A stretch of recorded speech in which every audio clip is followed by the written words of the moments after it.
Ito na nga, pinakahihintay ni Kuya Charles ang kanyang 7th birthday. Pasensya na mga mare, wala kami masyadong video dyan at talaga namang hagardo versosa na at kulang na kami sa oras. Umuulan din kasi ng araw na yan kaya naman din ako nakapag-video kanina sa labas at ito na nga ang simula ng ating video. Nandito na kami sa loob ng classroom at nagde-decorate na si Kuya ng kanyang birthday cake. Si Kuya na nga ang pinag-decorate ko ng kanyang birthday cake at gusto naman talaga niya na siya ang nagde-decorate. Kaya kung makikita niyo yung mga cake toppers, hindi siya masyadong maayos pero okay lang. Ang mahalaga, nag-enjoy si Kuya Charles dyan sa pagde-decorate niya. Achieve na achieve ang Naruto theme na 7th birthday niya. Bukod sa kanyang costume, nandyan na ang ating banner at yung mga cake toppers na puro Naruto ang theme.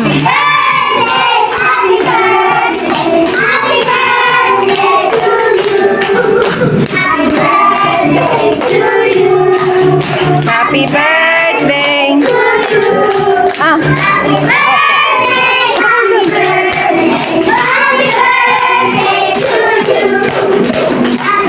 Ah. Blow na, blow! Yay!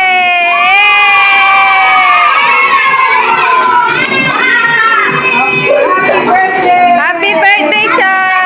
After nga makantahan ng birthday, ay nasimula na kami mamigay ng foods. Bali, ang pamerienda pala ni Kuya Charles sa kanyang mga classmates ay spaghetti, french fries, at saka juice. Konti lang talaga yung mga nakuha namin videos dito dahil talaga naman sobrang busy namin. Sobrang happy ko talaga ng araw na to at talagang si Kuya Charles ay sobrang nag-enjoy din. Hindi talaga magiging imposible to kung hindi ako nag-ipon. Kaya mga mare, may pag-asa pa makapagpa-birthday kayo sa mga anak nyo. Kung matagal pa lang, ay pag-iipunan nyo na. Sa mga punto na nga na yan, ay namimigay na kami ng loot bags. Sa totoo lang mga mare, wala kaming picture na kaming apat at talagang nakalimutan din namin ang mag-picture na mag-picture. Kakaloka. At nang makauwi na nga kami ng bahay, ay ito na si Kuya Charles at excited na siyang buksan ng kanyang mga gifts. Yung unang dalawang gifts nga niya ay nabuksan na niya. Paano naman kasi sobrang excited na buksan agad. Maraming salamat po sa lahat ng mga nagpaabot ng kanilang gifts kay Kuya Charles. Sobrang natutuwa po talaga siya. Pinipigilan ko ang sarili ko dyan na makibukas sa kanyang mga gifts at talaga namang ako'y excited din. Bawat gifts nga na kanila mabuksan ay sila'y sumisigaw at talaga na-excite.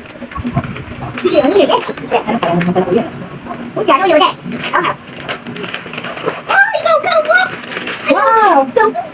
Panyo! Wow, coloring book! Ayan, galing kay teacher. Kay Ma'am Biato.